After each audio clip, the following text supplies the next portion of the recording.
आपका स्वागत करते हैं। स्वागत है सर हमारे चैनल पर। आपका भी स्वागत है और हिंद एक न्यूज़ चैनल के माध्यम से हिसुआ विधानसभा की तमाम जनता को नव वर्ष एवं मकर संक्रांति की शुभकामनाएं। आज जो है सर 2025 स्टार्ट हो गया है। बिहार में चुनावी माहौल भी गर्म है। इस गर्म माहौल में लोग रोज़ सत्ता बन रही है, बिगड़ रही है, और ये जो अभी का जो सत्ता है ये तो बेलगाम घोड़े जैसा हो गया है। कितनी सच्चाई है सर इसमें? आप देख ही रहे होंगे, आप देख रहे हैं नौजवानों को, बेरोजगारों को, आप छात्रों पर जो हाल फिलहाल में जो लाठी से पीटा गया छात्रों को, कितनी निंदनीय घटना है। और इसी चीज़ों के खिलाफ हमारे नेता प्रशांत किशोर जी ने ऐलान किए हैं कि 2025 का विधानसभा चुनाव हम लड़ेंगे, और जनता हमें पूर्ण विश्वास है कि उनकी बातों पर खड़ा उतरेगी और हर संभव प्रयास करेगी कि इस बार प्रशांत किशोर जो है वो भागीदारी जरूर सत्ता में रहेंगे। अच्छा, जब से प्रशांत किशोर का एंट्री आया है बिहार चुनाव में इनका कहिए, तब से इन पर रोज़ कुछ न कुछ आकलंक लगते जा रहा है। जैसे बीपीएससी में जब आए, बच्चे लोग को प्रोटेस्ट करने के लिए आए, तो इन पर बहुत तरह का आकलंक लगा। जैसे एक पप्पू यादव जी हैं, माननीय पप्पू यादव जी, उन्होंने कहा कि इनको राजनीति करना नहीं आता, ये तो बेकार आ गए। क्या सोचते हैं पप्पू यादव के बारे में? अगर इनको राजनीति करना नहीं आता तो आप जानते होंगे कि मोदी जी का सलाहकार भी रह चुके हैं जी, बिहार का जदयू का राष्ट्रीय अध्यक्ष भी रह चुके हैं। हमें ये भी मालूम है कि ममता बनर्जी का भी सलाहकार रह चुके हैं जी। तो अगर इनमें गुण नहीं रहता, अगर ये विकास की रूपरेखा नहीं खींचे तो कोई सलाहकार थोड़ी रखता है। एक नंबर 2, पप्पू यादव का चुनावी स्टैंड जो रहा या उनका जो राजनीति रहा, आज वही कारण है कि उनका राजनीति एक तरफ नहीं है। वो निर्दलीय चुनाव लड़े, कभी लालू जी के साथ हाथ मिलाने के चल जाते हैं तो कभी कांग्रेस के साथ चल जाते हैं। लेकिन हमारे नेता इस तरह का तो है नहीं। वो साफ कहे कि हम चुनाव अकेले लड़ेंगे, हम किसी के साथ गठबंधन के साथ नहीं जाएंगे। अच्छा, पप्पू यादव कल एक रैली किए थे, बिहार बंद का रैली किए थे, शायद आपको पता भी होगा। तो उस जो बिहार रैली जो बंद हुआ था, उसमें क्या हुआ था, हर जगह कहीं पे मैंने आक्रोश रैली वो कर दी है। और वहीं प्रशांत किशोर जी हैं जो आमरण अनशन पे 2 जनवरी से बैठे हुए हैं।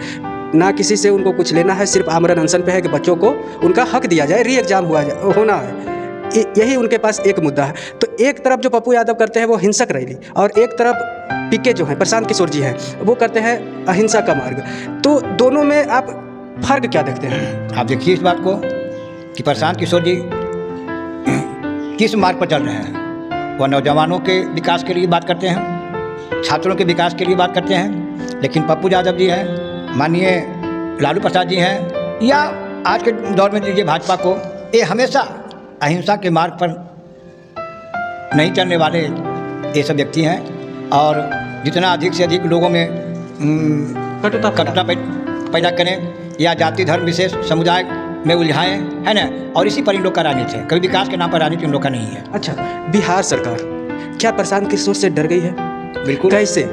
प्रशांत किशोर एक टेंट बनाने वाले थे पटना में, जिसमें जितना भी जनसुराजी जो व्यक्ति हैं उसमें आके उनको बैठना था, खाना पीना का व्यवस्था करना था। प्रशासन कल आती है, वो सारे टेंट का जितना भी जो काम हो रहा था उसको बंद करवा देती है, बोलती है यहाँ पे टेंट का काम नहीं होता है। और वो प्रशांत किशोर क्या है ना, वो ज़मीन को लेते हैं, लीज पर लेते हैं किसान से, रैयतधारी से, उसके बदले उसको वो रेंट देते हैं। तो क्या बिहार सरकार डर गई है प्रशांत किशोर से? अब एक चीज़ आप देखिए, बिहार सरकार ही नहीं, जितनी भी पार्टियां हैं जी, चाहे वो एनडीए हो या इंडिया गठबंधन हो, सभी पार्टियों को प्रशांत किशोर से भय है कि आने वाला समय जो है वह बिहार में ही नहीं बल्कि पूरे देश में एक नया युग का उत्थान होगा।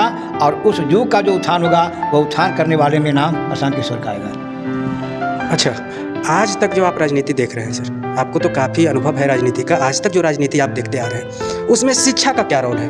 क्या लगता है कि हमारे जो पूर्वज जितने भी राजनीतिज्ञ थे वो शिक्षित थे? आप देख रहे हैं, एक थोड़ा सा संगीत है, पढ़े लिखे सब रोड पर घूमे, मूर्खन मास्टर भाई गेल, ये है नीति जी का खेल।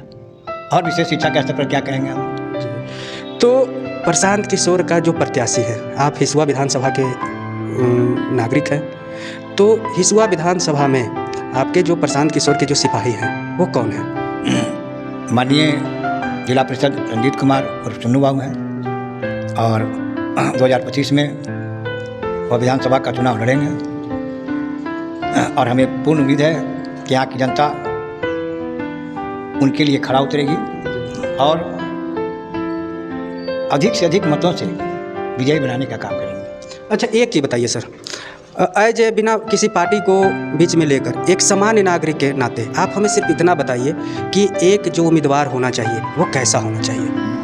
सबसे पहले तो शिक्षित होना चाहिए, सुयोग होना चाहिए, ईमानदार होना चाहिए, कर्मठ होना चाहिए, है ना।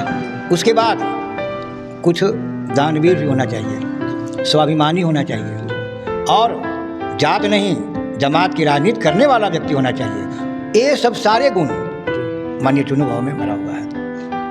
जितना भी आप बात बोले, ये आपको नहीं लगता कि किसी और उम्मीदवार में भी ये सारे गुण हैं? नहीं, कभी नहीं।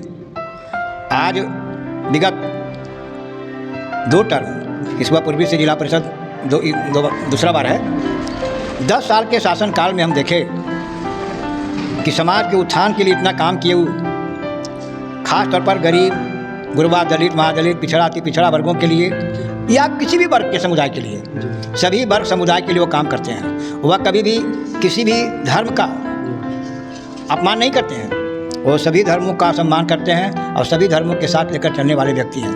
आज हम अपने गांव की बात करता हूं कि आज विगत 10 वर्ष में जो उनका योगदान रहा हमारे गांव में, वह विगत जब से आज़ादी हुई, 1952 से लोकसभा का चुनाव हुआ, तब से आज तक उतना योगदान किसी भी व्यक्ति ने नहीं दिया जो योगदान हमारे माननीय चुनाव ने दिया। जी, सही बात है। एक चीज़ हम आपसे जानना चाहेंगे सर, राजनीति का हमारे गांव में आपको हीरो कहा जाता है। जिस भी राजनीतिज्ञ के अथी में जो आप गए हैं, उसकी जिसके तरफ आपने गया, वो आज तक कभी हारे नहीं। ये 100% आपका रिजल्ट रहा है, ये हम भी जानते हैं, सारे लोग जानते हैं। तो बिना गुरु का ज्ञान नहीं होता है, तो राजनीति का गुरु आपके कौन है? हमारे राजनीति के गुरु माननीय मसूदुद्दीन जी हैं और अभिभावक के तौर पर हमारे माननीय चुनू बाबू हैं।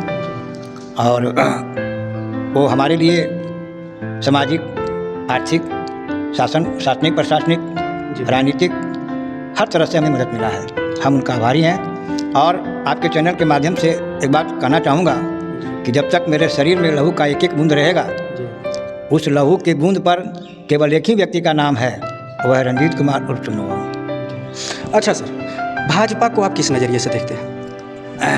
आप देखिए, आप सब जानते होंगे, आज भाजपा के जो भी व्यक्ति हैं, जो भी नेता हैं, वह विकास विकास विकास की रट लगाए हुए हैं। आपको मालूम होगा कि 1952 में लोकसभा का चुनाव हुआ और 1952 से लेकर 2014 तक इस देश पर 55 लाख करोड़ रुपया का कर्ज था जी। 14 से लेकर आज 25 हो गया, करीब विगत 25 2 लाख करोड़ से ऊपर कर्ज है भारत पर, विदेशी कर्ज। जी जी जी जी। डॉलर जिस समय मनमोहन सिंह का राज था, उस समय डॉलर का कीमत था 45 रुपया, मतलब 45 रुपया बराबर था $1। आज 82 रुपये, 75 रुपया से ऊपर हो गया, 82 लगभग हो गया। ये महंगाई जो है। अच्छा, प्रशांत किशोर एक चीज़ और बोलते हैं कि जाकर उन्होंने कहा है कि जो मजदूर पलायन करते हैं, अगर इस बार 2025 में के बाद जो भी छठ का पर्व आएगा, तो वो बोले हैं कि अपने माँ बाप को आप बोल दीजिएगा कि अगला छठ जो अगर हुआ तो उसमें अगला बार हमको बाहर नहीं जाना है, अगला बार जो मेरा रोजगार रहेगा वो बिहार ही रहेगा। कितनी सच्चाई है? देखिए, प्रशांत किशोर जी इस बात को कहे कि हम जो कहते हैं वो करके दिखाएंगे, लेकिन कब? जब हमें सत्ता में भागीदारी मिलेगी तब। बिना सत्ता में भागीदारी का आज बता दीजिए, कोई भी काज किया हो वो आपके लिए आवाज़ उठाएगा। आपके कोई काम अगर किसानों का है तो उसके लिए आवाज़ उठावेगा, छात्रों के लिए आवाज़ उठावेगा, नौजवानों के लिए आवाज़ उठावेगा। लेकिन जब वो सत्ता में नहीं रहता है तो उसकी आवाज़ को कुचल दिया जाता है। आवाज़ का राजनीति यही है। लेकिन सच्चाई ये है कि जनता से हम हाथ जोड़कर अपील करते हैं कि आने वाले समय में एक बार मौका आप जन स्वराज को दीजिए। अगर आपकी बातों पर वो खड़ा नहीं उतरेगा तो आप स्वतंत्र हैं। हम लोग भाजपा की तरह झूठ बोलने वाले व्यक्ति नहीं हैं। आज देखिए ना, भाजपा की बात जहाँ तक करते हैं, भाजपा हमेशा हिंदू मुस्लिम, मुख्यमंत्री योगी आदित्यनाथ का भाषण आप सुने कि बटेंगे तो कटेंगे। आखिर किसको बांटने की बात आप कर रहे हैं? हिंदुओं में अगर बांटना चाहते हैं तो हिंदू में भी अकड़ी है, पिछड़ी है, दलित है, महादलित है, फिर कभी आप हिंदू मुसलमान पर चले जाते हैं। क्या यही राजनीति है? इतनी गंदी राजनीति तो आज़ादी के बाद से ये हमारे देश का दुर्भाग्य है। कितनी गंदी राजनीति अगर कोई करता हो तो वो भाजपा है। अच्छा, भाजपा का जब समय था 2014 के बाद, जब इलेक्शन हुआ था 2014 में, तो भाजपा वाले कह रहे थे बेरोजगारी मिटाएंगे, गरीबी मिटाएंगे, महंगाई जो है उसको कम कराएंगे, सिलेंडर का रेट कम कराएंगे। क्या लगता है ये प्रशांत किशोर ये सब वादा के साथ आएंगे? ये सबसे पहले तो आपने देखा होगा, सुना होगा प्रशांत किशोर जी क्या कहे कि जब हमारी सरकार बनेगी बिहार में जी, तो जो शराबबंदी है उसको हम लागू करेंगे। इसका ये मतलब नहीं है कि उससे समाज नष्ट हो जाएगा। आज 2 करोड़ नौकरी की बात कहे थे मोदी जी। जब गैस कुछ महंगा हुआ था, स्मृति ईरानी गैस सिलेंडर लेकर के माथा पर लेकर रैली करने लगी। आज कहाँ गया? आज एक भी योजना का नाम आप बताइए भाजपा के द्वारा दिया गया हुआ। जैसे आप बताते हैं मनरेगा, विद्युत परियोजना है ना, क्या बोलते हैं ये जो इंदिरा आवास, आपको जो मिलता है अनाज जो है जन वितरण प्रणाली है ना, उसके बाद जो वृद्ध व्यक्ति को मिलता है वृद्धा पेंशन है ना। एक योजना का नाम, हाँ एक योजना है उज्ज्वला योजना, लेकिन वो उज्ज्वला योजना जो है वो अंधकार योजना बन गया। आज किसानों की बात लीजिए, छोड़िए औरों की बात, आज 70% लोग भारत में कृषि पर निर्भर करते हैं। आज किसानों की दशा क्या है? 1970 से लेकर 2022 तक करीब 3 लाख किसान आत्महत्या किया है। वो एक आंकड़ा से पता चला है सर कि हर घंटा 2 नौजवान अपने आप को आत्महत्या की सूली पे चढ़ा रहा है और प्रत्येक घंटा 3 किसान मर रहा है। तो वही तो कर रहे हैं ना। और ये सब कहीं ना कहीं देन किसका है? इस सरकार का है। इस सरकार का, किसानों का तो मांग है, बहुत सारे मांग है हमारी, ठीक है, लेकिन जो मांग है MSP पर लिया जाए। स्वामीनाथन रिपोर्ट जो है उसको आज तक लागू नहीं किया गया। और हाल फिलहाल में ये BPSC का देखिए, वो माँ पे क्या गुजरती होगी जिसने प्रशासन का जो लाठी उस पर पड़ा है और बेरहमी से पड़ा है। उसके बाद प्रशासन की तरफ से क्या बयान आता है कि हल्का लाठी का प्रयोग किया गया। उसके बाद सर भाजपा के कोई भी व्यक्ति एक कमिटमेंट करने के लिए नहीं आते, विद्यार्थी से मिलने के लिए नहीं आते। किधर की ओर जा रही है हमारा बिहार? इतना तो आप दूर चले गए। एक छोटी सी बात हम आपको कहते हैं, हाट यार्ड पटना में जी लोक गायिका देवी जी का सम्मान भाजपा के लोग सम्मानित करने वाले थे जी। उस पर वह केवल क्या गाई? रघुपति राघव राजा राम पतित पावन सीता राम ईश्वर अल्लाह तेरे नाम सबको सम्मत दे भगवान। ये कौन सी बड़ी बात है? और उस पर उन्हें माफी मांगना पड़ा, आकर अश्विनी चौबे के फिर जय श्री राम का नारा लगाना पड़ा। ये सब कहाँ का राजनीति है? जाति धर्म, अगर आज हम हिंदू धर्म हैं, अगर कोई रास्ते में कोई भी व्यक्ति हो, मुस्लिम समाज के लोग हों या हिंदू समाज के लोग हों, अगर हम आपको आदाब कह दें तो क्या मुसलमान हो गए? अगर कोई मुस्लिम आपको नमस्कार कर देगा तो क्या वो हिंदू हो गया? इस पृथ्वी पर केवल एक ही जात है और वह है मानव जात। उसके 2 प्रारूप हैं, स्त्री और पुरुष। ये जाति में तो बांट के राजनीतिक दल के जो लोग हैं वो जाति में बांटा है। तो और आपसे जानने का, चुन्नू बाबू जिनका जो आप बात करें, माननीय चुन्नू बाबू जो हैं, उनका इतिहास कैसा रहा है? क्या क्या काम किए हैं अभी तक जनता के लिए? कितने वर्षों से ये प्रतिनिधि हैं और क्या क्या काम किए हैं जनता के लिए? चुन्नू बाबू विगत, जहाँ तक हमें जानकारी है, करीब 15 साल से जिला परिषद सदस्य हैं और एक बार चुनाव लड़े थे, चुनाव हारे नहीं, उनके हराया गया क्योंकि उस समय वो राजनीतिक किसी भी दल में शामिल नहीं थे। तो 10 या 20 वर्ष से उनको चुनाव हराया गया। इस बार पूर्वी में से करीब दूसरा टर्म है।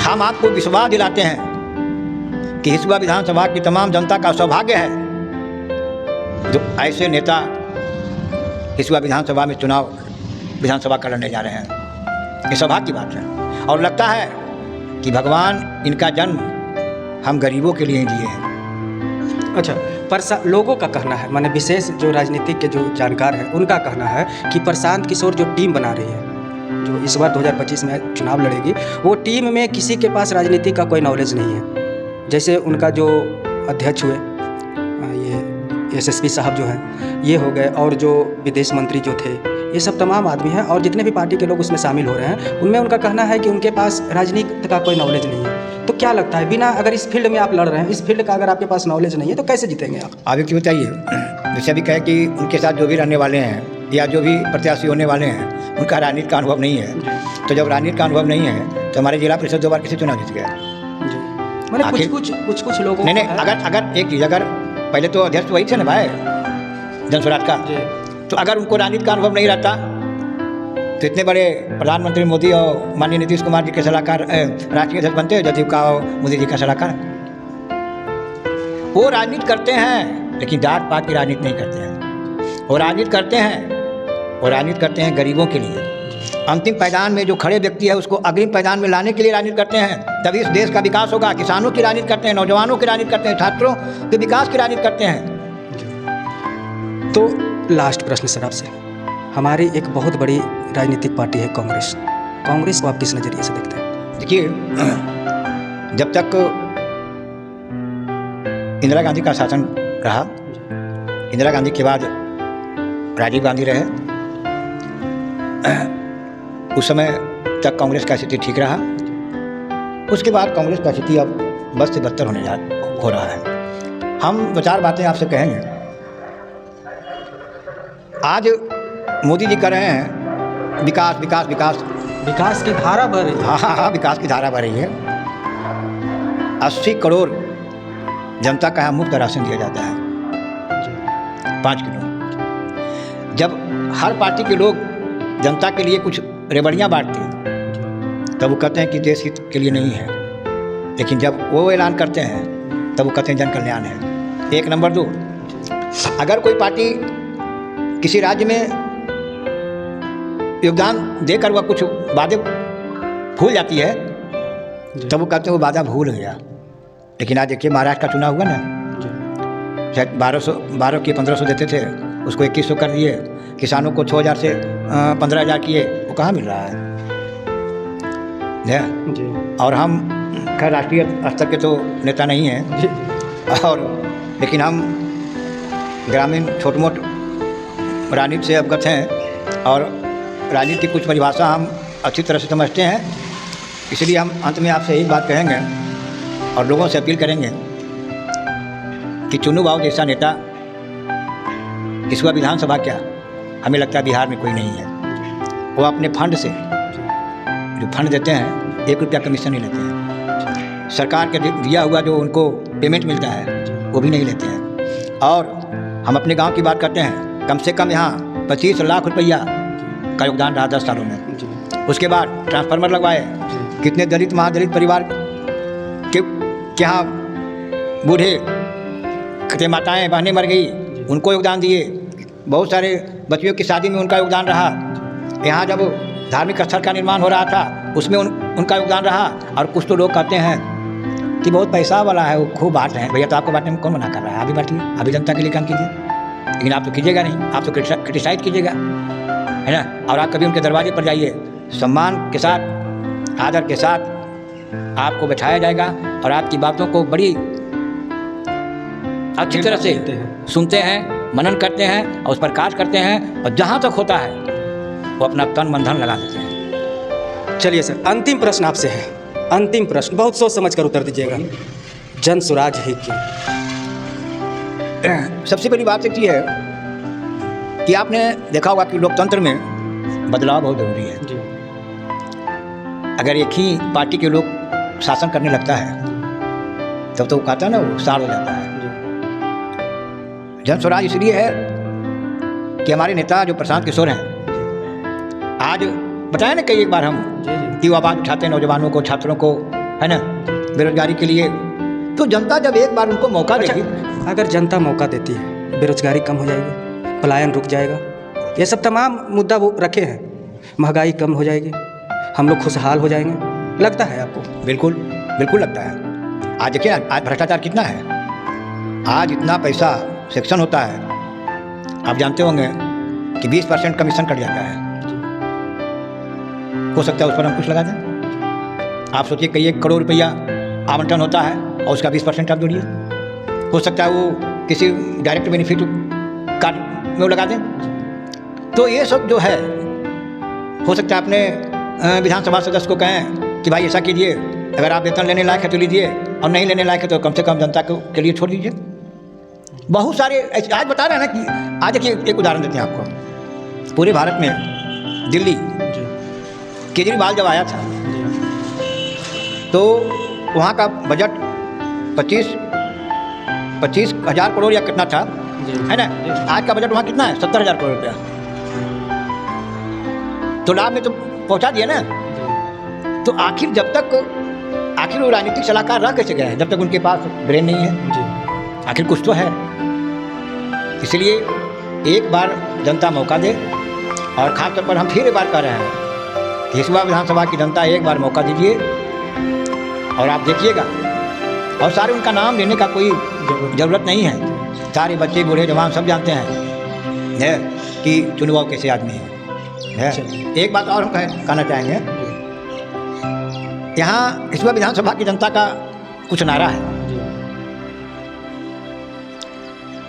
नारा यह है कि लोगों को खैर नहीं और चुनू बाबू आपसे बैर नहीं, जो करेगा जात पात की बात उसको मारेंगे हम 2-4 लाख, जो रखेगा विकास की आस उसको रखेंगे हम अपने पास है। इसीलिए हार हमने कभी नहीं माना है, तब से मुझे दुनिया पहचाना है। चलिए, तो ये थे हमारे साथ मुकेश कुमार सिंह। इनसे बात करके कैसा लगा कमेंट में बताएंगे। आगे क्या है राजनीति ये करते हैं, इनसे फिर हम आपको रूबरू करवाएंगे। तब तक के लिए नमस्कार।